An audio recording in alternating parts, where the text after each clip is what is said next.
بسم اللہ الرحمن الرحیم الحمد للہ والصلاة والسلام علی رسول اللہ. الف لام را کتاب احکمت آیاتہ ثم فصلت من لدن حکیم خبیر.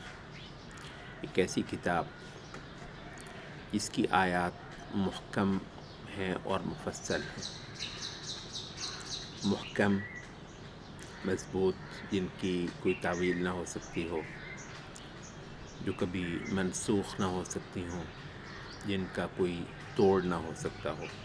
تینوں معنی محکم کے تحت بیان ہوئے ہیں. پھر یہ مفصل ہیں، ان کے اندر کوئی ابہام نہیں ہے، یہاں کھول کر بتائی جانے والی الہیات سے متعلق جتنا کوئی بیان ہے مذاہب کی کتابوں اور صحیفوں میں بالعموم، اس میں ایک شدید قسم کا انقباض ہے. کیونکہ خالق کے بارے میں بات کرنی یا تو بالکل بے سروپا استغفر اللہ بیہودہ ایک شے ہوتی ہے جو خالق کے بارے میں کی جا رہی ہوتی ہے، یا پھر وہ انتہائی مبہم ہوتی ہے اور اس کے ہزاروں مطلب نکلتے ہوں گے، اور یہاں سے دنیا ایک سرپٹول میں پڑی ہوتی ہے. تو آیات کا محکم ہونا سوائے مذاہب کی وہ باتیں جو انسان کو ایک دوسرے کے ساتھ بھلا کرنے، وہ بڑی پیاری بھی ہوتی ہیں، سمجھ بھی آتی ہیں، اور ظاہر ہے وہ کچھ بھی اس کتاب کے اندر بہت ہے. لیکن اس کا وہ حصہ جو الہیات سے متعلق ہے اور جس کو میٹا فزک کہتے ہیں آج کل، جو اس کے متعلق ہے، وہ آخری درجے میں، وہ کسی شے کی شفا نہیں ہے، وہ کسی چیز کی تشفی نہیں ہے. تو یہ ایک ایسی اعلیٰ شے ہے، اور عین وہ بات ہے کہ اس وقت قرآن مجید کی یہ دعوت بر اعظموں کے اندر پھیلی ہوئی ہے. تو جس نے بھی اس کتاب کو پکڑا اور اس کے اندر کائنات کے جو بڑے بڑے مسئلے تھے، جو اس سے دل کو پریشان کیے ہوئے تھے اور اس نفس کو حیرت میں ڈالے ہوئے تھے، تو اس کتاب نے جو اس کے جوابات دیے وہ نہایت مطمئن کرنے والے، تشفی کرانے والے، واضح، روشن، بین رہے ہیں. کیوں نہ ہو من لدن حکیم خبیر، یہ ایک حکمت والی ذات کی طرف سے اور خبر رکھنے والی ذات کی طرف سے وحی ہوئی ہے. اور مضمون کیا ہے؟ نہایت سادہ، اللہ تعبدوا الا اللہ. دیکھو، عبادت نام کی جو شے ہے، پوجا، پرستش، جو ڈھیروں پہ پھینکی جا رہی ہے اس کائنات کے اندر، چھوٹی چھوٹی ہستیوں کی نظر ہو رہی ہے، یہ شے اللہ کی ہے، اس کو دے دو. اور میں تم کو خبردار کرنے آیا ہوں اور خوشخبریاں دینے آیا ہوں، اور یہ کہ اپنے پروردگار سے بخشش مانگ لو. یہ جہان خوبصورت، مختصر، نادر موقع اس شے کا کہ یہ انسان دوزانو ہو کر، گھٹنے ٹیک کر مالک کے آگے اس وقت جب فائدہ ہے بخشش مانگنے کا مانگے. استغفروا ربکم ثم توبوا الیہ.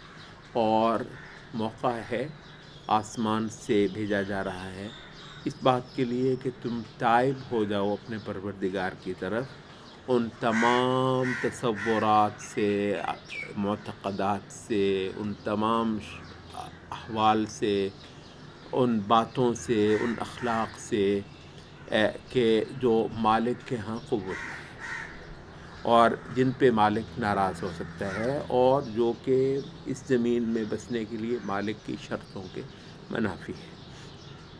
اگر یہ موقع تم لے لو تو دو کام ہوں گے: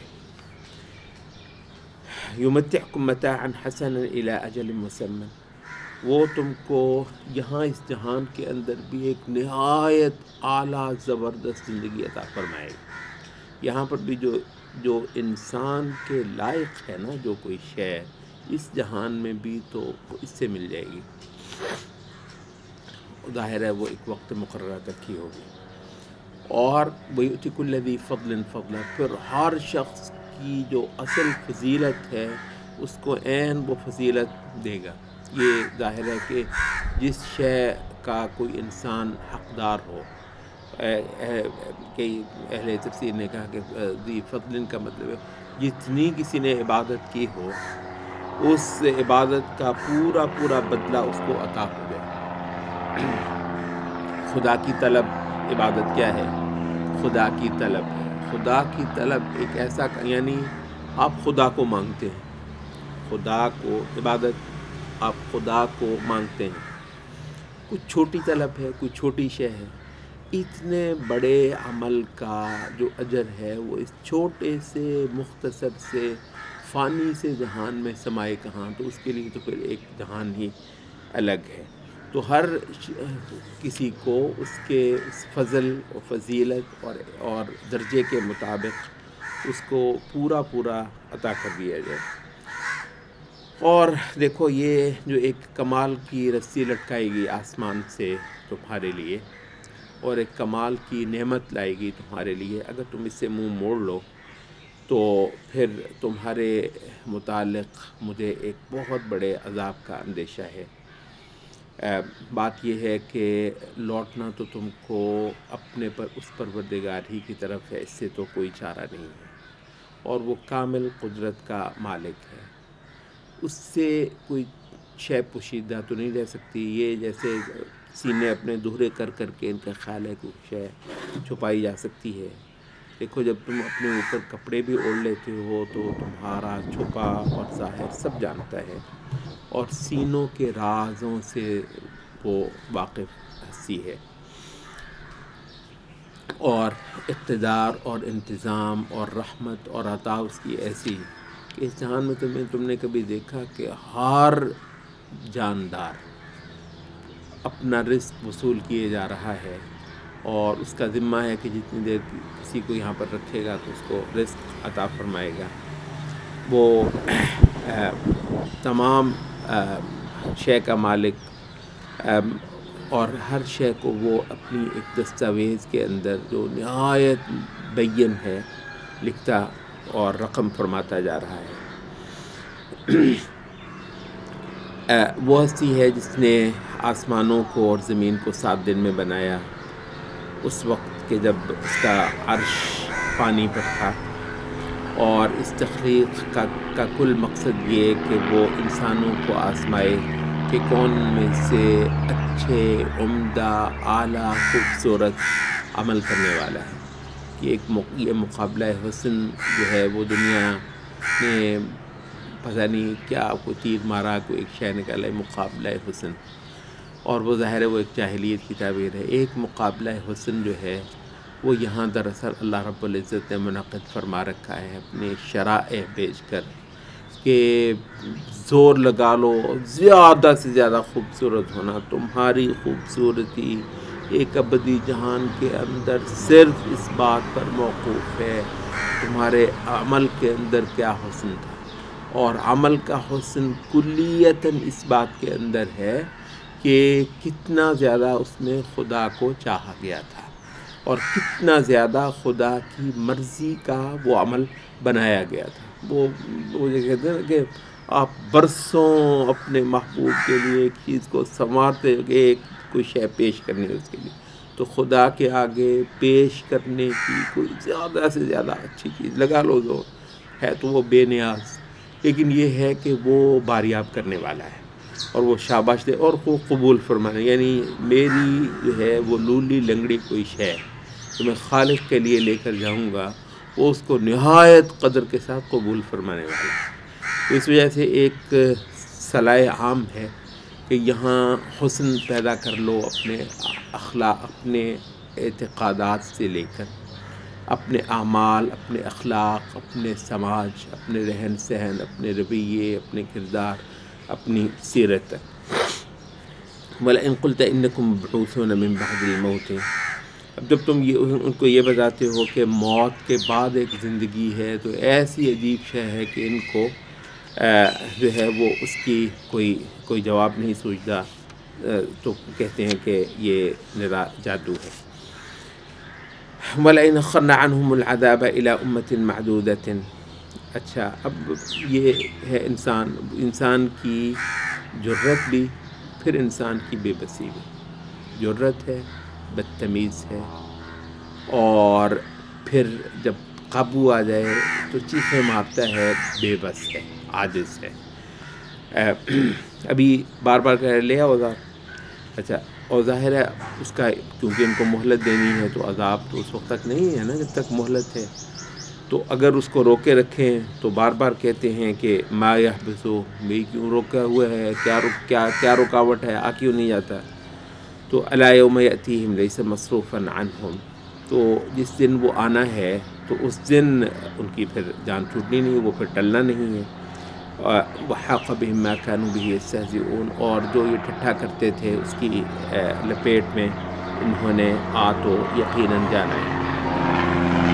یہ انسان کی بے بسی اور لمحہ حاضر کا اسیر. سبحان اللہ، یعنی کچھ ملا ہے تو دماغ خراب ہو گیا، اور کہیں تکلیف آ گئی ہے تو پھر انتہائی مایوس. اور ہر دو حالت میں دراصل یعنی نہ نعمت کسی کا کمال ہے، اور نہ جو اس کو دکھ ملا ہے وہ کسی کا فیصلہ ہے اس کے لیے.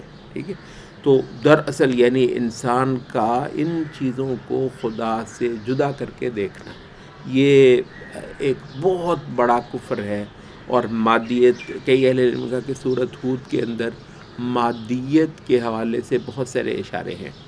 تو مادیت کی بنیاد کیا ہے کہ جو نعمتیں ہیں ان کو کسی کا کمال نہ جاننا، کسی کی مہربانی نہ جاننا، اور تو ٹوٹ پڑو اس پر.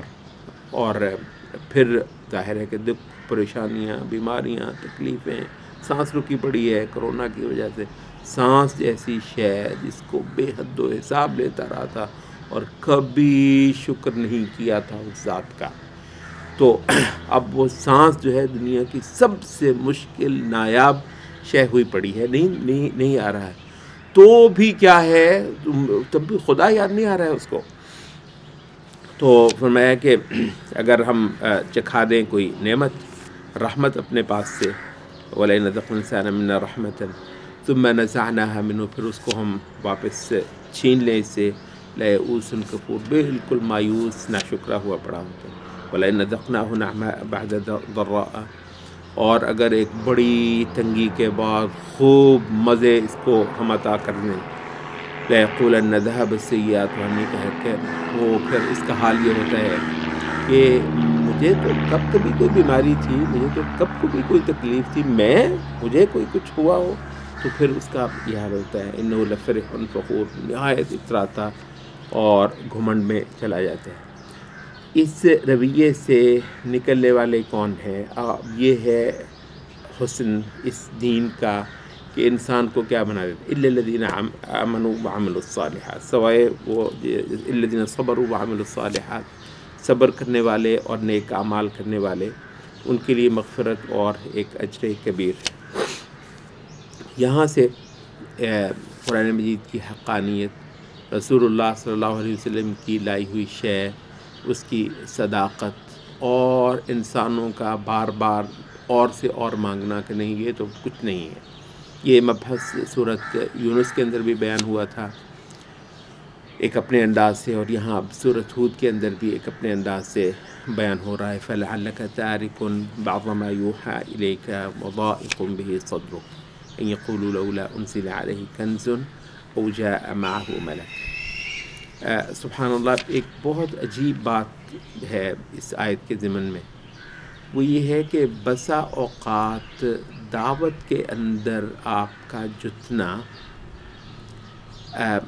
اگر اس میں آپ کی ایک داخلی جو ہے نا وہ مسلسل مرمت ہونا نفس کی قرآن کے ذریعے سے، اگر وہ نہ ہو تو خود یہ دعوت آپ کے ایمان کے حق میں جان لیوا ہے. بڑی عجیب بات ہے، مگر کیسے؟ یعنی بالعموم داعی جو ہوتا ہے وہ کیونکہ حریص ہوتا ہے لوگوں کے ایمان لانے کے متعلق کہ کہیں ہدایت قبول کر لیں، اور اس وجہ سے بسا اوقات جو داعی ہوتا ہے وہ جسے انگریزی میں کہتے ہیں کہ put yourself in his shoes.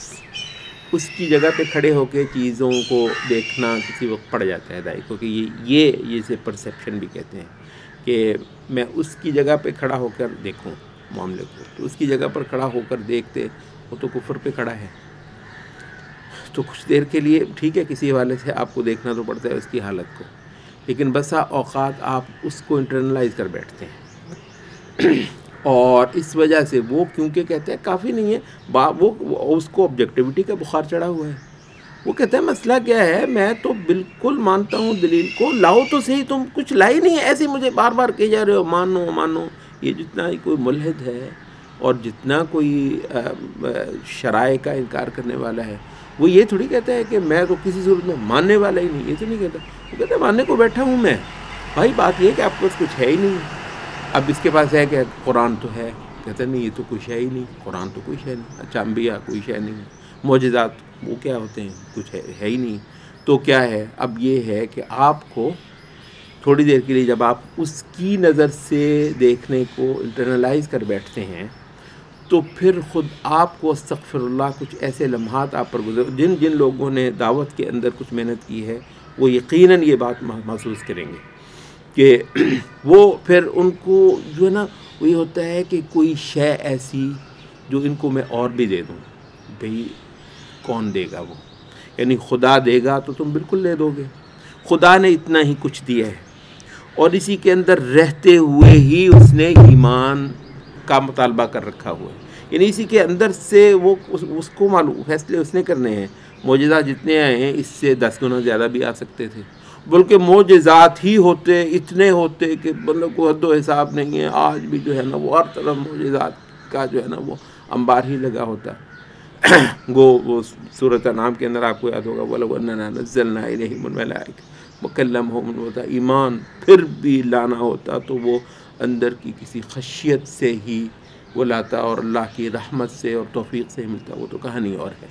لیکن بہرحال یہ جو ہے کہ میں کسی طریقے سے کوئی تارا توڑ لا دوں. وہ سورۃ انعام کے اندر ایک اور بھی وہ مقام ہے کہ فَإِنِ اسْتَطَعْتَ أَن تَبْتَغِيَ نَفَقًا فِي الْأَرْضِ وَسُلَّمًا فِي السَّمَاءِ. پھر جا کو زمین میں کوئی سرنگ لگا لے، آسمان پہ جا کوئی سیڑھی لگا لے اور لا دے پھر ان کو کوئی شے، تو جس سے جو ہے نا وہ ان کا خیال ہے کہ یہ مطمئن ہو جائیں گے.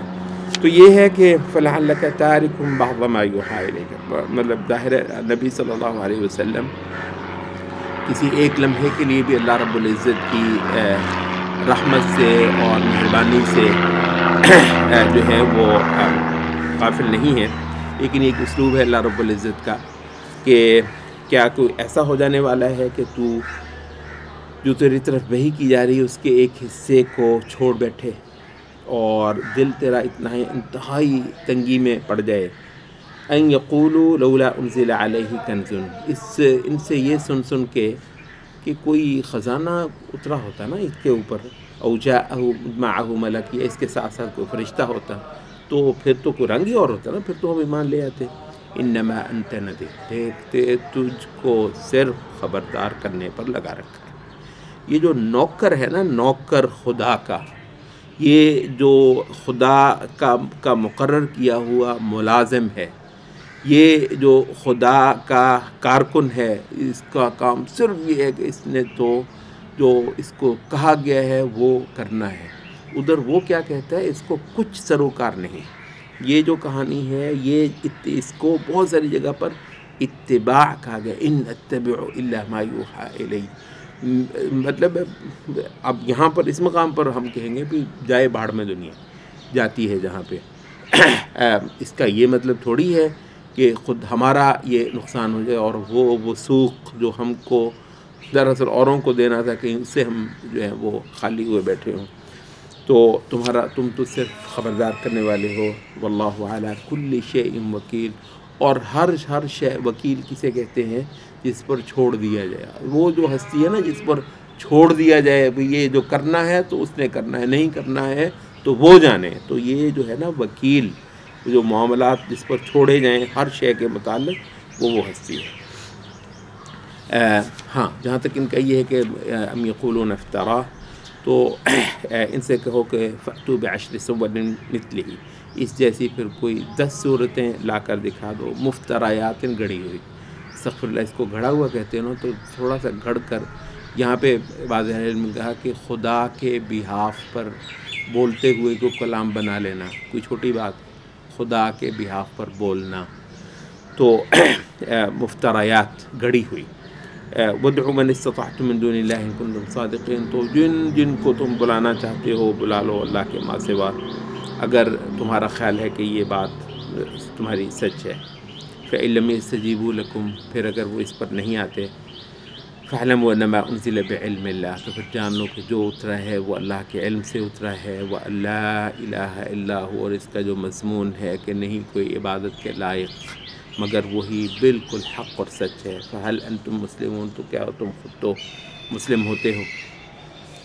اور یہاں پر دنیا سے متعلق ایک بیان ہے، جیسے ہم نے کہا کہ سورۃ ہود میں مادیت کی طرف کو بہت سارے، مادیت کا جو شرک ہے اس کی طرف کو بہت اشارے ہیں۔ من کان یرید الحیات الدنیا، جس کا کل مطمع نظر یہی دنیا کی ہی زندگی ہو جائے، وزینتھا، اور اسی کی زینت اور آرائش اور زیبائش، نوفی الیہم اعمالہم فیہا، اس کے ان کے جو اعمال ہوتے ہیں وہ سارے کے سارے ہم ان کو پورے کا پورا بدلہ یہیں پر دے دیتے ہیں، فیہا، اسی کے اندر ہی ان کو دے دیتے ہیں۔ یہ وجہ ہے کہ بالعموم دنیا پرست جو ہے وہ بالعموم دنیا سے خالی نہیں رہتے، یہ اس کی مہربانی ہے کہ تو نے ظالم مانگا ہی اتنا، یہ تو نے دیکھ لیا تھا کہ یہ جہان بہت ہی مختصر فانی ہے، تو نے اپنے سب چاؤ یہاں پر پورے کروائے، بالعموم ان کے چاؤ پورے کر دیے جاتے ہیں۔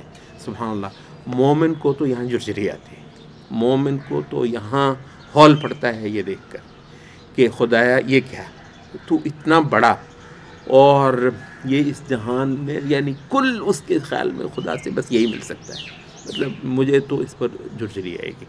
لیکن یہ ہے کہ اس کے جو ہے نا وہ وارے نیارے ہیں، یہ لٹا پھرتا ہے اس پر، تو پورے جہان کی خزانوں کو کافر میں ہاتھ میں دیکھ کر جو حقیقی مومن ہے اس کو ذرہ متاثر نہیں کرتی ہے، کچھ اس کو نہیں ہوتا ہے، وہ اتنا بڑا دیکھتا ہے اپنے آپ کو، اس کے باوجود کہ میری جو شے پڑی ہے، میرے پاس جو شے ہے اس کا عشر اشیر پاسنگ بھی نہیں ہے جو اس کو خدا نے عطا کر دیا ہے۔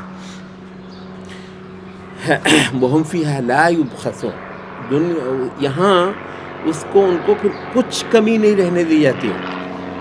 اولئک الذین لیس لہم فی الآخرۃ، بس یہ وہ بد نصیب ہیں کہ یہ چھوٹا سا مختصر جان ختم ہونے کے ساتھ ہی جو آخرت جو ہے نا، آخرت جس میں وہ یہ سال، صدیاں، یہ ملینیمز کوئی شے نہیں ہوتی ہیں، اتنے بڑے جہان میں ان کے لیے پھر کچھ بھی نہیں ہے، لیس لہم فی الآخرۃ، کچھ بھی نہیں ہے سوائے کس کے، الا النار، سوائے دوزخ کے، وحبط ما صنعوا فیہا، اور جو کچھ انہوں نے یہاں پر کارنامے کیے تھے، محنتیں کی تھیں، وہ سب کے سب ضائع، برباد، وباطل، اور بے حقیقت، ما کانوا یعملون، جو کچھ یہ کرتے رہے ہیں۔ پہلے نے کہا کہ یہ جو اسلوب ہے کہ سب کچھ برباد اور ضائع، یہ اسلوب صرف اور صرف شرک پر، کفر پر اور صاف تکذیب پر، یعنی وہ حالت جو صاف شرائع کے ساتھ تصادم ہو اسی کے لیے بولی جاتی ہے، تو یہ شرک ہے، یعنی دنیا پرستی،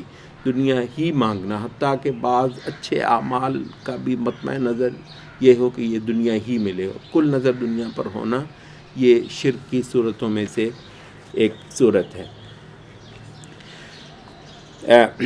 یہ تھوڑا آگے چل کر جو ہے یہ جو بنیادی مباحث ہیں، یہ نظر کا فرق ہے صرف، یہ اشیاء، بنیادی اشیاء کو دیکھنے کی جہتیں مختلف ہیں، ایک وہ کفر کی نظر سے چیزوں کو دیکھنا، اور ایک اس وحی کی نظر سے چیزوں کو دیکھنا، یہ اتنا بڑا فرق ہے کہ مثل الفریقین کالاعمی والاصم والبصیر والسمیع، دو فریقوں کی مثال ایسی ہے جیسے ایک اندھا تو دوسرا بینا، ایک بہرا تو دوسرا سننے والا، هل یستویان مثلا، کیا دونوں برابر ہیں؟ ایک کو خدا سنا رہا ہے، اس کو سن رہا ہے، الحمدللہ، اس کو سن رہا ہے، اس کے دل میں بیٹھ رہا ہے، مچل رہا ہے اس کا دل خدا کی آیتیں سن کر.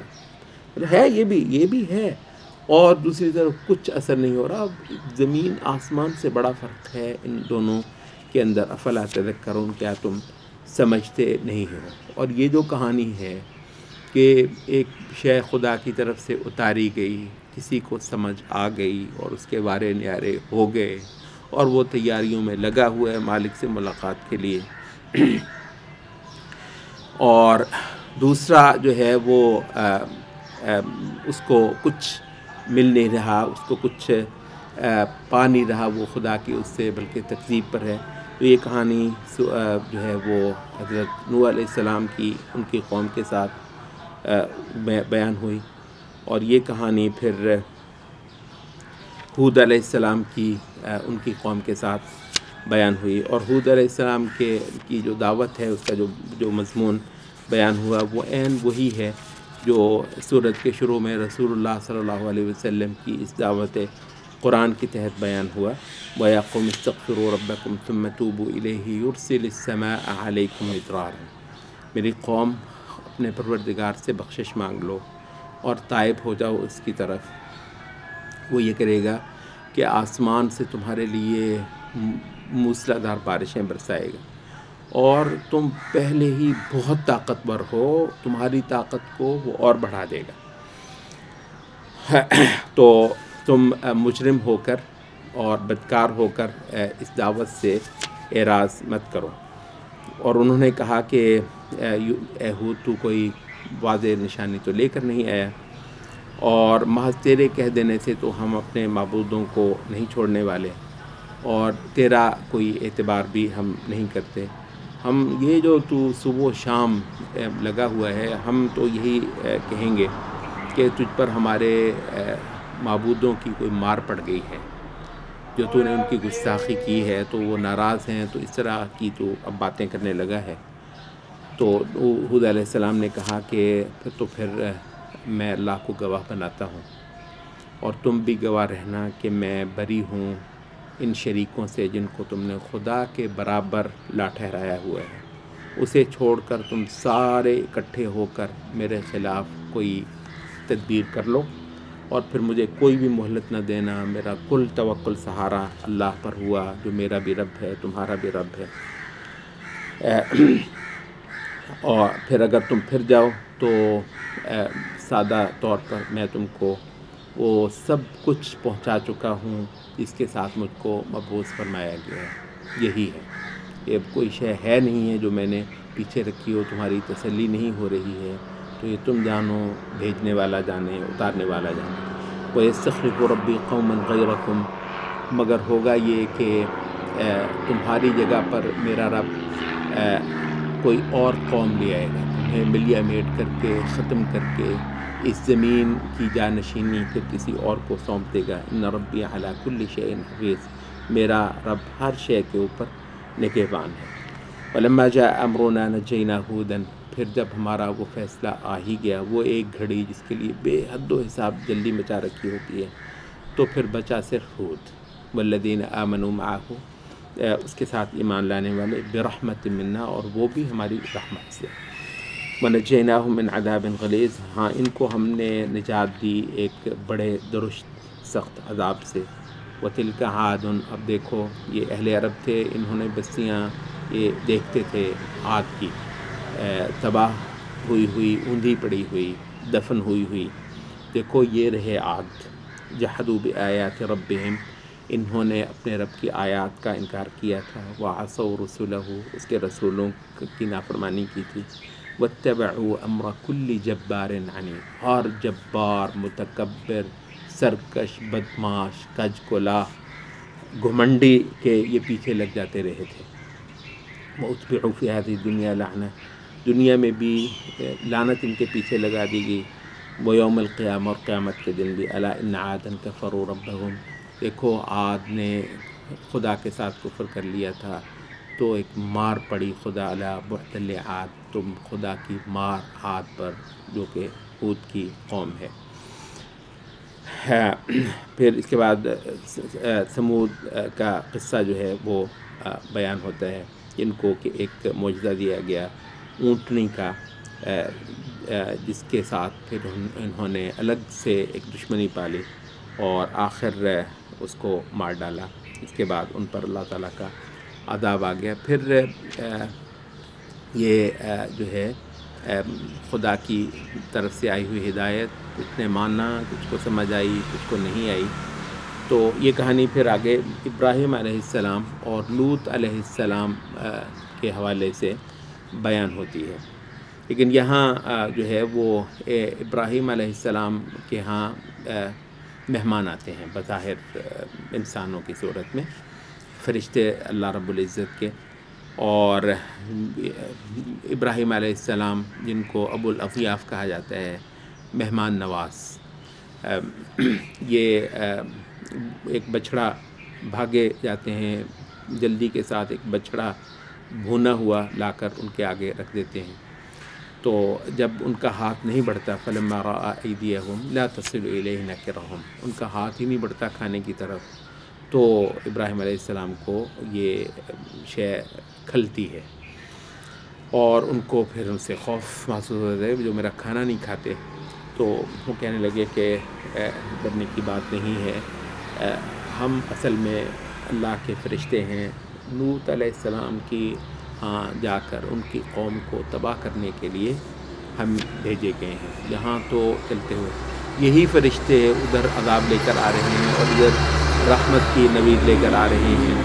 یہ 90 سال سے اوپر عمر ہوئی پڑی ہے ابراہیم علیہ السلام بزرگ، اور ان کی بیوی بے اولاد ہیں۔ تو قائمۃ فضحکت، تو وہ ہنس پڑی یہ سن کر، فبشرناها باسحاق، کہ اس کو ہم نے خوشخبری دی ہے اسحاق کی، ومن وراء اسحاق یعقوب، اور پھر پوتے کی بھی ساتھ ہی خوشخبری ہے، نہیں آیا تو نہیں آیا، اتنی دیر تک اولاد ہی نہیں ہو رہی ہے، اب اولاد کی خوشخبری آئی ہے تو ساتھ پوتے کی نوید بھی ساتھ سنائی جا رہی ہے۔ تو وہ ہنستے ہوئے کہتی ہے، یا ویلتا، ارے بربادی، الد وانا عجوز، میں اب جنوں گی بچہ بوڑھی ہو کر، وہذا بالی شیخا، اور یہ میرا شوہر بالکل بوڑھا ہے، ان ھذا لشیء عجیب، یہ تو بہت ہی عجیب ہے۔ قالوا اتعجبین من امر اللہ، تو تعجب کرتی ہے اللہ کے امر سے، اللہ کوئی کر دے، حکم دے دے تو رحمت اللہ وبرکاتہ علیکم اہل البیت، اے اہل بیت اللہ کی رحمتیں برکتیں ہوں تم پر۔ تو جب ابراہیم علیہ السلام کو جو ہے اس خبر کا کچھ اثر کم ہوا اور ان کو یہ خوشخبری بھی ملی، تو لگے وہ لوط علیہ السلام کی قوم سے متعلق ہمارے ساتھ بحث کرنے۔ اب اسلوب ہے اللہ رب العزت نے جو جس میں بات کی، یجادلنا، سبحان اللہ، مطلب ابراہیم علیہ السلام کو اللہ نے یہ کوئی اس انداز سے ان کا ذکر فرمایا کہ ابراہیم لگے بحث کرنے کہ کیوں لوط کی قوم کو عذاب دینے جا رہے ہیں۔ یا ابراہیم اعرض عن ھذا، ابراہیم اب تو بات نہ کر، چھوڑ دے یہ بات، انہ قد جاء امر ربک، اب تیرے رب کا فیصلہ آ چکا، وانہم آتیہم عذاب غیر مردود، اب ان کو وہ عذاب آنا ہے جس کو اب واپس لیے جانے کا فیصلہ نہیں ہونے والا۔ لوط علیہ السلام کے پاس جا پہنچتے ہیں یہ، اور لوط علیہ السلام کا چہرہ جو ہے وہ پریشان ہو جاتا ہے اور سینہ ان کا جو ہے وہ تنگ ہو جاتا ہے، اور کہتے ہیں لے بھی یہ تو بہت مشکل، ایسے خوبصورت مہمان فرشتے نہایت خوبصورت جوانوں کی صورت میں آئے تھے اور وہ بدکار قوم ہے۔ اور یہاں پر ہم یہ ذکر کرتے چلیں کہ کئی قوموں کا ذکر قرآن مجید میں آتا ہے، اور ایک سی ہی قومیں ہیں، وہ ترتیب بھی بالعموم ایک ہے، نوح علیہ السلام کی قوم ہے، پھر ہود کی قوم ہے، پھر صالح علیہ السلام کی قوم ہے، پھر ابراہیم اور لوط، اور پھر مدین، یہ تقریباً اسی ترتیب سے کئی ساری صورتوں میں یہ قصے جو ہیں وہ چلتے ہیں۔ اور اچھا اس میں جو ہے وہ کوئی بہت بڑا فرق نہیں ہے باعتبار مضمون یا باعتبار صورتحال۔ نوح علیہ السلام ٹھیک ہے، وہ تھوڑا سا نوح علیہ السلام کے حوالے سے، یہاں سورۃ ہود میں بھی جو ایک اشارہ ہمیں دیا گیا وہ یہ ہے کہ کوئی ذات پات تھی نوح علیہ السلام کی قوم میں، جس میں انہوں نے کہا تھا کہ یہ تو بڑے ہی جو ہے نا وہ نیچ ذات ہیں، چھوٹی ذات کے لوگ ہیں، تو نوح تو اگر ان کے ساتھ بیٹھے گا تو ہم تو نہیں بیٹھنے والے۔ تو کو ذات پات کا خاص تصور جو ہے، بعض لوگوں کا خیال ہے کہ یہ جو انڈیا میں جو ذات پات ہے شاید کہیں اسی کی باقیات ہیں، تو یہ درست ہے۔ اور عاد میں ہود علیہ السلام کی قوم میں تکبر اور سرکشی جو ہے وہ بہت، یہ بے شک کسی حد تک یہ ہے کہ لیکن یہ بہت مختلف ایک دوسرے سے احوال بیان نہیں ہوئے ہیں ان ساری قوموں کے۔ ایک مطلق بات ہے کہ یہ لوگ انبیاء کی رسالتوں کو مان کر دینے پر آمادہ نہیں ہوئے، اپنے باطل معبودوں کو چھوڑنے پر آمادہ نہیں ہوئے، اور ایک خدا کی عبادت کا قلادہ اپنی گردن میں ڈالنے کے لیے تیار نہیں ہوئے۔ تو بالآخر جتنی ان کو مہلت دینی تھی دینے کے بعد ختم کر ڈالا گیا، ان کو تباہ اور برباد کر کے رہتی دنیا تک کے لیے سبق اور عبرت بنا دیا گیا۔ تو یہ بات ساری اپنی جگہ پہ، لیکن اس کے باوجود دو قصے ایسے ہیں کہ جو باقی قصوں سے باعتبار مضمون اور باعتبار احوال خاصے مختلف ہیں۔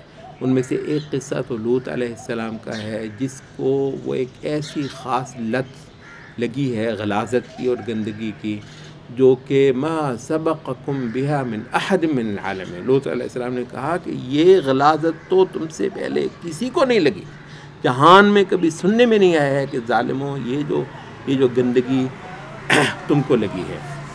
اور وہ تھی ہم جنس پرستی، اس کو ہومو سیکسولیٹی آپ کہتے ہیں، تو عربی میں اس کو شذوذ کہا جاتا ہے۔ اور دوسری جو ہے وہ کہانی وہ مدین کی ہے کہ جن کو ناپ تول میں کمی اور ڈنڈی ماری کی جو ہے نا وہ لت لگی تھی، اور یہ پرائے پردیسی کے ساتھ زیادتی اور فراڈ اور اس کا مال جو ہے وہ اڑانا، تو یہ مدین کے قصے کے اندر آیا ہے۔ اور یہ لوط علیہ السلام کا قصہ خاص طور پر شاید زیادہ ایلیبوریٹ ہو جانے کی ضرورت ہو اس وقت جو قرآن مجید پڑھنے پڑھانے کا عمل ہے، کیونکہ سبحان اللہ صدیوں تک جوش ہے، ایک بالکل ذاتی چھپ چھپا کر ہونے والی کوئی برائی ہوگی، ہم نہیں کہتے کہ کبھی یہ برائی رہی نہیں، اس کو باقاعدہ ایک دعوت کے طور پر، اور شاید اس انداز سے تو لوط علیہ السلام کی قوم نے بھی نہ کیا ہو۔ حقیقت یہ ہے کہ زمانہ آخر قیامت کی نشانیاں آنی ہیں، کیسا کیسا زمین کے اوپر گند اور غلاظت پڑنا ہے، کہ جیسے رسول اللہ صلی اللہ علیہ وسلم نے فرمایا کہ قیامت نہیں آئے گی جب تک جو ہے وہ یہ نہیں ہوگا کہ ایک آدمی سر عام عورت کے ساتھ بدکاری کر رہا ہو، اس وقت کا جو سب سے سمجھدار انسان ہوگا وہ صرف اتنا کہے گا کہ آپ ذرا اندر چلے جاتے ہیں بس۔ تو یہ جو ہے مطلب قیامت سے پہلے ایسا کچھ ہونا ہے کہ خدا پرستوں کے لیے تو سبحان اللہ یوں ہے کہ جیسے ان کی یہ رہنے کی جگہ نہیں تھی، پتہ نہیں کہاں گئے، اس وجہ سے کہ قیامت جو ہے زمین کا بالکل یا تباہ ہو جانا جب قریب ہے، تو پھر کچھ بڑے بڑے ایسے واقعات جو ہیں وہ ہونے۔ تو لوط علیہ السلام کی قوم کے جو بدکاریاں ہیں، وہ بدکاریاں ایک باقاعدہ دعوت اور اس کی جو انٹلیکچول جسٹیفیکیشنز جو ہیں اور اس کو فلاسفائز کرنا جو ہے وہاں پر تو، اور ایسے کہ یہ جن لوگوں نے انہم اناس یتطہرون، یہ جو طہارت اور پاکیزگی کی بات کرتے ہیں، اس سے جو ناک پر ہاتھ رکھتے ہیں، جو ہیں مطلب ان سے زیادہ جاہل اور ان سے زیادہ دقیانوسی اور ان سے زیادہ پسماندہ تو کوئی ہو نہیں سکتا ہے۔ یعنی جو پاکیزگی پسند ہیں، جن کو بدبو آتی ہے اس سے، وہ پاگل ہے، وہ جاہل ہے۔ مطلب یہ جو کہانی ہے رسول علیہ السلام کے حوالے سے شاید بہت زیادہ بتانے اور سمجھانے والی ہے۔ تو یہ پریشان ہو جاتے ہیں کہ ایسے خوبصورت جو ہیں نوجوان وہ ان بدکاروں کے لیے ایک فتنہ بنے، اور لوط علیہ السلام جو ہے وہ ان کے میزبان ہیں، تو ساری شرمندگی لوط علیہ السلام کو اٹھانی پڑے۔ تو یہاں پر جو ہے وہ تسلی دلاتے ہیں کہ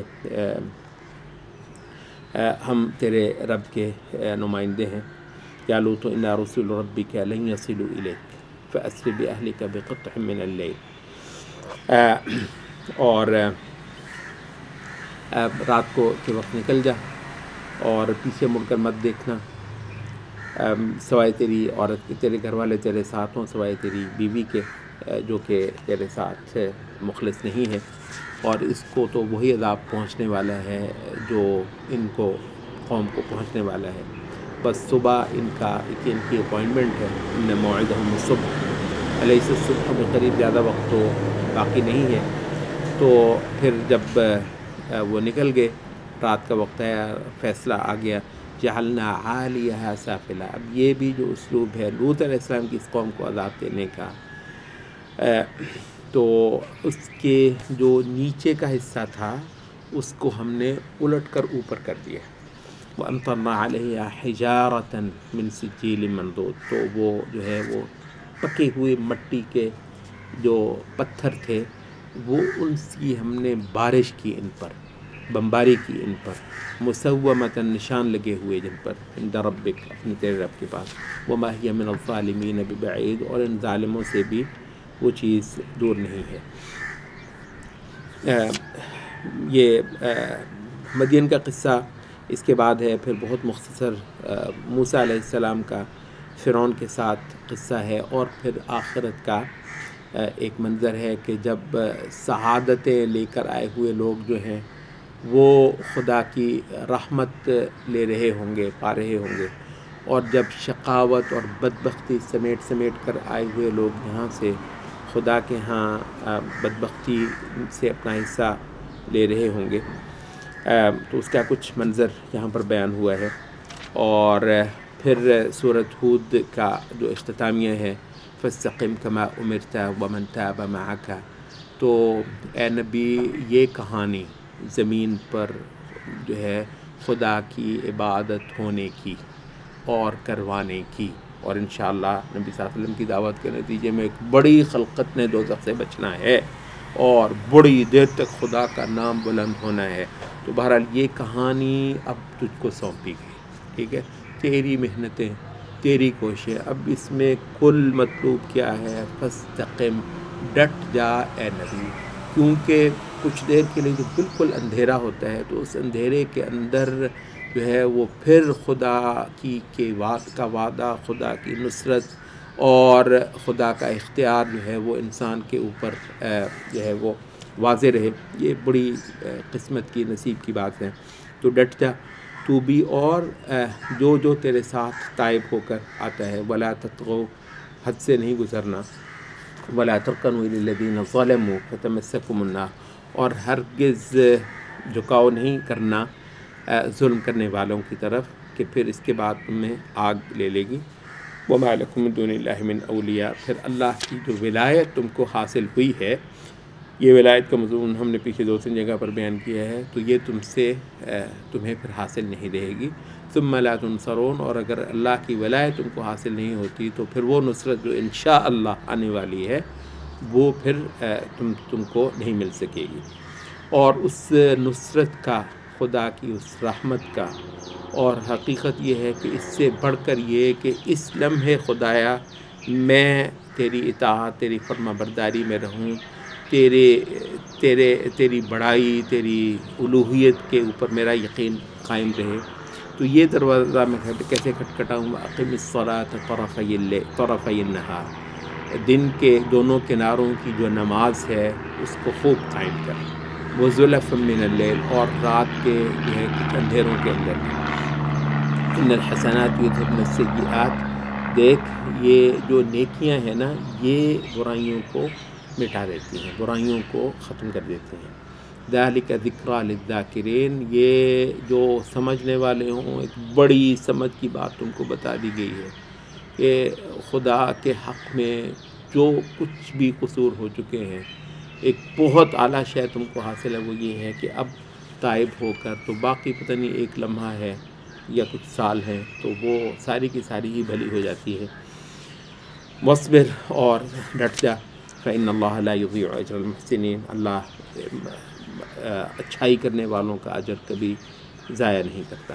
اور یہاں تاریخ کا ایک بہت اچھا خلاصہ بھی بیان ہوا ہے، فلولا کان من القرون من قبلکم، ایسا کیوں نہ ہوا تم سے پہلوں میں جو پہلی قومیں گزری ہیں کہ اولو بقیت، کے کچھ عقل والے ہو جایا کرتے، ینہون عن الفساد فی الارض، جو زمین میں فساد برپا ہے اس سے روکنے کے لیے آگے بڑھتے، الا قلیلا منہم، مگر ایسے بہت تھوڑے ملتے رہے ہیں، ممن انجینا منہم، جن کو پھر ہم بچا بھی لیتے رہے، واتبع الذین ظلموا ما اترفوا فیہ، جو ظالم تھے وہ تو جو ان کو عیاشی کے لیے جو دیا گیا تھا وہ تو اسی کے پیچھے لگے رہے، وکانوا مجرمین، اور وہ مجرم ہی رہے، وما کان ربک لیہلک القری بظلم، دیکھو خدا کی یہ سنت نہیں، خدا کبھی بستیوں کو تباہ کرنے والا نہیں ہے ظلم سے، اس حال میں کہ وہ اصلاح کرنے میں لگے ہوئے ہوں۔ اس لیے یہ کہتے ہیں کہ جو اصلاح کرنے والے ہیں نا، ایک تو وہ اپنے آپ کو اس بستی کا، اس ملک کا سب سے خوش قسمت شخص سمجھے، جس کسی ہمت چھوڑنے کی کیا بات ہے، میری ہے زمین کیا، میرا ہے یہ سارا کچھ کیا، میں تو سوائے اس کے آنکھ بند میری بھی ہو جانی ہے، آنکھ بند ان کی بھی ہو جانی ہے، شاباش لینی ہے اللہ سے، ٹھیک ہے، اس کے علاوہ کوئی شے نہیں ہے۔ تو ایک تو یہ کہ سب سے زیادہ خوش قسمت جانو اپنے آپ کو جو لوگ اسلام کے، اور دوسرا یہ ہے کہ اگر خدا کا بڑا عذاب اور زمین کی تباہی رکی ہوئی ہے اتنے سارے فساد کے باوجود، تو اس کی واحد وجہ یہ ہے کہ آپ جیسے کچھ لوگوں نے ابھی تک بھی زور لگا رکھا ہوا ہے معاملے کو دوسری طرف کھینچنے کے لیے، اور خدا کی مہلت قائم ہے، اور کیا معلوم کل کا دن کیا لے کر آتا ہے، بہت بڑی بڑی خیر بھی آ جائے تو کیا بعید ہے۔ تو اس وجہ سے یہ ساری جو امید قائم ہے، اے امت محمد کے اصلاح کرنے والوں، تمہارے دم سے ہے۔ مطلب وہ بسا اوقات یہ لگتا ہے کوئی شے نہیں رہ گئی ہے، کیا باقی ہے؟ تم باقی ہو، تم باقی ہو تو یہ جہان باقی ہے، ہم کوئی شے نہیں ہے، لیکن بخدا نبی کا دامن پکڑا ہونے کی وجہ سے، اور یہ قرآن ہمارے پاس ہونے کی وجہ سے ہم اتنے اللہ کے جو ہیں وہ خاص مخلوق ہیں، الحمدللہ، یہ برگزیدہ ہیں۔ ثم اورثنا الکتاب الذین اصطفینا من عبادنا، ہم نے چنا ہے ان کو باقاعدہ، یہ یوں تھوڑی ہو گیا، یعنی چنا ہے جس کو، تو اس کو یہ توفیق ہوئی ہے کہ اس فساد کے مقابلے پر اصلاح کا علم جو ہے وہ بلند کرے۔ تو کہا کہ اگر یہ ہر زمانے میں اگر ایسے لوگ ہو جایا کرتے تو پھر یہ لوگ جو ہے وہ عذاب سے بچتے، اور اصلاح کرنے والے جب تک ہیں، وَأَهْلُهَا لِيُهْلِكَ الْقُرَىٰ بِظُلْمٍ وَأَهْلُهَا مُصْلِحُونَ، اس کے باشندے اگر اصلاح کرنے والے ہیں تو پھر عذاب نہیں اترتا۔ اور وہی ہم نے کہا کہ تاریخ کا ایک بہت اعلیٰ خلاصہ سورۃ ہود کے اس اختتام پر، وَلَوْ شَاءَ رَبُّكَ لَجَعَلَ النَّاسَ أُمَّةً وَاحِدَةً، چاہتا اگر خدا تو ساری انسانیت کو ایک ہی جماعت بنا رکھتا، وَلَا يَزَالُونَ مُخْتَلِفِينَ، مگر یہ اختلاف کرتے رہیں گے، إِلَّا مَن رَحِمَ رَبُّكَ، سوائے ان کے کہ جن پر اللہ رحم فرمائے۔ دیکھیں یہ سبحان اللہ کہتے ہیں کہ یہ پیچھے إِلَّا مَن رَحِم کا لفظ بلا کہاں گزرا ہے؟ اسی سورۃ ہود کے اندر، وہ نوح علیہ السلام کے قصے میں، قال لا عاصم اليوم من امر اللہ الا من رحم، وہ بیٹے نے کہا کہ ابا جی میں پہاڑ کو چھوٹی شے ہوتی ہے، یہی کہتے ہیں سورۃ ہود میں مادیت پرستی۔ تو ابن تیمیہ نے بھی کہا کہ وہ جو ہے یہ نا یہ مجرد عقل کیا کہتی ہے؟ سیلاب ہے تو پہاڑ بھی تو ہے نا، تو عقل کہتی ہے پہاڑ پہ چڑھ، اور وہی کہتی ہے لا عاصم اليوم من امر اللہ، مجھ کو پتہ ہے کہ یہ کیا شے آنے والی ہے، وہی کے ذریعے جو بتایا گیا ہوا ہے کہ آج پہاڑ بھی نہیں بچنا ہے، لا عاصم اليوم من امر اللہ الا من رحم، سوائے اس کے کہ جس پر اللہ رحم فرمائے۔ اچھا، تو وہ جو ہے تو وہاں پر الا من رحم، بالکل وہ سیلاب آ گیا، سیلاب بلا، اور بربادی اور تباہی نہیں بچے گا سوائے اس پر اللہ رحم فرما دے۔ اور یہاں پر کیا ہے؟ یہاں پر یہ ہے کہ وَلَا يَزَالُونَ مُخْتَلِفِينَ، یہ جو اختلاف ہے اس سے بچیں گے تو صرف وہ اہل رحمت، ٹھیک ہے، جن پر اللہ رحم فرما دے۔ تو یہ وجہ ہے کہ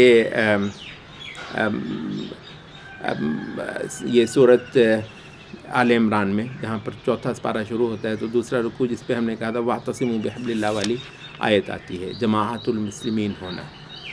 تو اس میں جو بات آتی ہے وہ بھی ہے کہ ولا تکونوا کالذین تفرقوا واختلفوا من بعد ما جاءتهم البینات واولئک لهم عذاب عظیم یوم تبیض وجوہ وتسود وجوہ. تو وہاں پر جو ہے نا فَأَمَّا الَّذِينَ اسْوَدَّتْ وُجُوهُهُمْ أَكَفَرْتُمْ بَعْدَ إِيمَانِكُمْ، لیکن پھر جہاں پر آتا ہے وَأَمَّا الَّذِينَ ابْيَضَّتْ وُجُوهُهُمْ، اس جہان میں جس بندے نے اختلاف سے بچ گیا. یہ وہ اختلاف، وہ برباد کرنے والا اختلاف، وہ اختلاف نہیں ہے جو آپ وہ فقہاء اسلام کا اختلاف، نہیں، یہ وہ اختلاف ہے جو مذاہب کا اختلاف ہے، یہ وہ اختلاف ہے جو فلسفوں کا اختلاف ہے، یہ وہ اختلاف ہے جو تہذیبوں کا اختلاف ہے. فی ذاتی ہی بربادی ہے، سوائے ایسے کہ جو اس اختلاف سے نکل کر کتاب کے فیصلے پر آ جائے. تو وہاں پر کیا فرمایا وَأَمَّا الَّذِينَ ابْيَضَّتْ وُجُوهُهُمْ فَفِي رَحْمَةِ اللَّهِ، تو رحمت، جن کے چہرے روشن شاداب ہوں گے انشاءاللہ. وہ جو اختلاف سیاق کیا ہے تفرقوا واختلفوا، تو یہ وہ ہیں کہ یہ اللہ کی رحمت میں ہوں گے. ابیضت وجوہہم کے تحت ابن عباس نے تفسیر کی، ابن کثیر میں آتا ہے کہ ابیضت وجوہہم ای وجوہ اہل السنت والجماعہ، اور اسودت وجوہہم ای وجوہ اہل البدعۃ والفرقہ. تو یہ ہے خدا کی رحمت اگر کسی کو میسر آ گئی ہے، انسانیت کی سر پھٹول سے نکل کر انبیاء کے دامن تھام لینا. تو یہ اللہ نے کسی وجہ سے یہ بنایا ہے کہ سب کو یہ شے نہ ملے. وَلَوْ شَاءَ رَبُّكَ لَجَعَلَ النَّاسَ، سب کو ہی نبیوں کے جو ہے وہ پیروکار بنا دیتا، ایک امت ہوتی، لیکن کسی وجہ سے اللہ نے نہیں یہ چاہا، اور یہ چاہا کہ کچھ لوگ یہاں آ کر باقاعدہ خدا کی رحمت کے لیے درخواست دیں، درخواست باقاعدہ مانگیں خدا سے، اور یہی شے مانگیں، اور سجدوں میں پڑھ کر سب سے بڑی شے جو مانگنے کی ہے وہ یہی ہے. تو یہ ہدایت، یہ صحیح طور پر وہ شے دل کے اندر آ جانا جو خدا نے انسانوں کی نجات کے لیے نازل فرمائی ہے. تو فرمایا کہ سوائے جنس پر اللہ رحمت، وَلِذَلِكَ خَلَقَهُمْ، یہ اسی لیے ہی اللہ نے ان کو پیدا کیا ہے. وَتَمَّتْ كَلِمَةُ رَبِّكَ، یہ خدا کی بے نیازی، لا الہ الا اللہ، خدا کی بات پوری ہو کر رہے گی. لَأَمْلَأَنَّ جَهَنَّمَ، میں جہنم کو بھر کر رہوں گا، نہیں پرواہ مجھ کو، من الجنة والناس اجمعین، جنوں اور انسانوں سے سب کے سب سے. تو فرمایا وَكُلًّا نَقُصُّ عَلَيْكَ مِنْ أَنْبَاءِ الرُّسُلِ، ان سارے رسولوں کے کی یہ کہانی ہے نبی ہم نے تم کو سنائی، مَا نُثَبِّتُ بِهِ فُؤَادَكَ، جس سے ہم تیرے دل کو مضبوط کرتے ہیں. یہ کوئی پہلی بار اتنا بڑا زمین کا یہ واقعہ، اور مومن کے لیے ایسی کٹھن آزمائش اس میدان میں جا اترنے کی جس میں لگتا ہے کہ اس جہان کا تو مالک ہی کافر ہے، مسلمان کے پاس ہے کیا یہاں پر. تو یہ سب کچھ تیرے دل کو مضبوط کرنے کے لیے وَجَاءَكَ فِي هَذِهِ الْحَقِّ، اور اس معاملے میں حق جو ہے وہ تیرے پاس آ گیا ہے. وَمَوْعِظَةٌ، اور ایک بہت اعلیٰ پتے کی نصیحت کی بات، وَذِكْرَىٰ لِلْمُؤْمِنِينَ، اور مومنوں کو بھی دلوں کی حالت بدل دینے والی، اور ایک بہت کام کی دل میں بٹھا لینے والی بات اے نبی تیرے ذریعے بھیج ڈالی گئی ہے.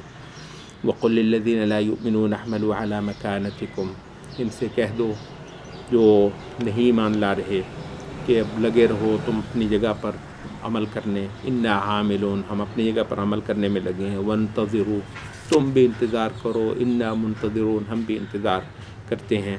تو جس کا فیصلہ پھر چند ہی سالوں کے اندر جزیرہ عرب میں آیا، وہ اس فیصلے کی جو ہے وہ پہلی قسط ہے، اور ایک وہ فیصلہ ہے جو قیامت کو اللہ رب العزت فرمائے گا. وَلِلَّهِ غَيْبُ السَّمَاوَاتِ وَالْأَرْضِ، سب غیب، سب بھید خدا کے پاس ہیں، آسمانوں کے اور زمین کے. وَإِلَيْهِ يُرْجَعُ الْأَمْرُ كُلُّهُ، سب معاملہ اس کی طرف کو لوٹنے والا ہے. فَاعْبُدْهُ، تو اسی کی عبادت کر. وَتَوَكَّلْ عَلَيْهِ، اور کل سہارا اسی پر رکھ لے.